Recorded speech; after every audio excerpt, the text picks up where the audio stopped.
Curtis, may panibagong endorsement at It's Showtime family invited sa isang big event.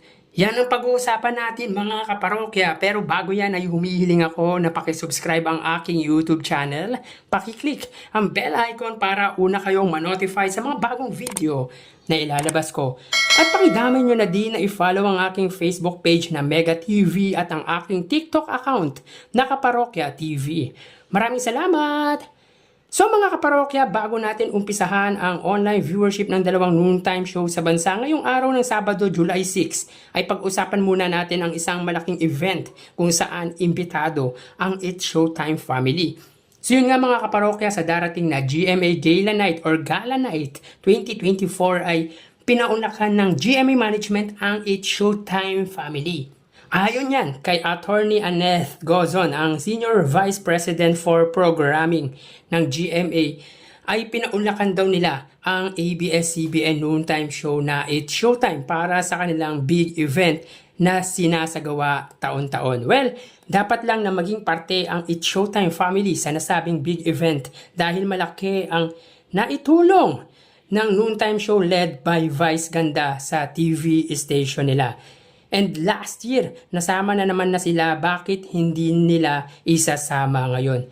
Pero expected na yan mga kaparokya dahil under naman ng kanilang TV station as noontime show ang It's Showtime. Laki din naman ang TV ratings nitong nakukuha. And It's Showtime is part of GMA ngayon dahil masasabi natin na mother station ngayon ng It's Showtime ang GMA, even black timer lang ito sa kanila. Nako, for sure, pabonggahan ang susuotin or kasuotan ng mga ito, yung mga It's Showtime host. Lalo na si Anka Boga Bolistar, Vice Ganda. So good luck mga kaparokyas para sa mga host at ng It's Showtime. Samantala, may panibagong endorsement na naman si Ann Curtis at ito nga ay ang Sea Oil. So kamakailan lang ay nagluksa ito sa pagkawala ng kanyang alagang pusa. Ngayon naman ay panibagong endorsement na naman na kanyang flinex sa kanyang Facebook account. So ito nga ay ang Sea Oil. So in demand talaga sa mga kumpanya or malalaking kumpanya ang ganda ni Ann Curtis. And yet, reliable naman din talaga si Ann Curtis at may malaking pangalan sa industriya. Kaya di na katakataka. Ann Curtis has been part of It's Showtime family. So malaking bagay yun para makuha siya bilang endorsement. So congrats Ann Curtis. So mamaya, sa ganap na 8:30 ang laro ng ating pambansang koponan na Gilas Pilipinas kalaban ang powerhouse na Brazil. So do or die ito mga kaparokya at kung papalarin ang pambansang koponan ay makakalaban nila ang mananalo sa Latvia at Cameroon.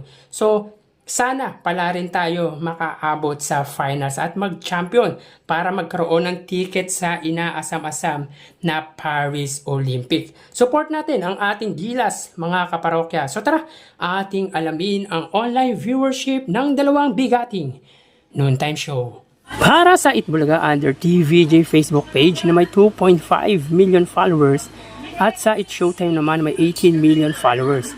So as of 12:59, makikita po natin dito na ang It's Showtime po ay may kasalukuyang segment na especially for you.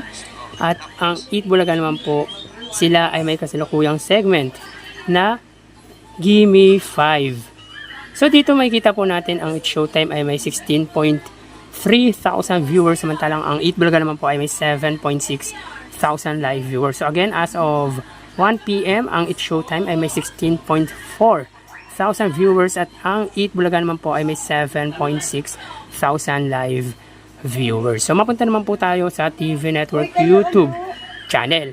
At para po sa Showtime under GMA Network YouTube channel na may 35.7 million subscribers. Samantalang sa Itbulaga naman po, under po yan sa TV5 Philippines na may kasalukuyang subscribers na 1.86 million. As of 1 PM, ang It's Showtime under GMA ay may 15,000 viewers at ang Itbulaga naman po under TV5 ay may 52,000 live viewers.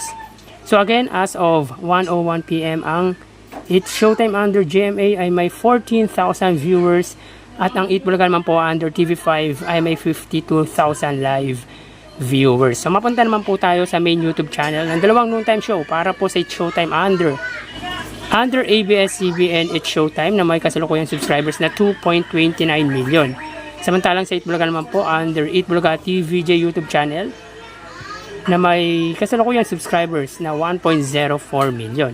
So as of 1:01 PM ang It's Showtime ay may 88,000 viewers at ang Eat Bulaga naman po ay may 66,000 viewers. So again, as of 1:02 ang It's Showtime ay may 89,000 viewers at ang Eat Bulaga naman po ay may 66,000 live viewers. So bali ang total na nakuha ng dalawang noontime show ay, mga kaparokya, bago natin ibigay ang total live viewership ng dalawang noontime show ay humiling ako na pakisubscribe ang aking YouTube channel. Pakiclick ang bell icon para una kayong manotify sa mga bagong video na ilalabas ko. At pakidama nyo na din na i-follow ang aking Facebook page na Mega TV at ang aking TikTok account na Kaparokya TV. Maraming salamat. So bali ang total na nakuha ng Eat Bulaga ay 125,000 viewers at ang It's Showtime naman po ay 119,000 live viewers. So again, ang Eat Bulaga ay may 120. Ang Eat Bulaga ay nakakuha ng 125,000 viewers at ang It's Showtime naman ay 119,000 live viewers. Yan po lumalabas sa kanilang online viewership as of 1:03 PM at mamaya ho magbabalik po tayo sa ikalawang yugto ng ating online views update ng dalawang noontime show. Magpapaalam na po muna pansamantala. Thank you and God bless.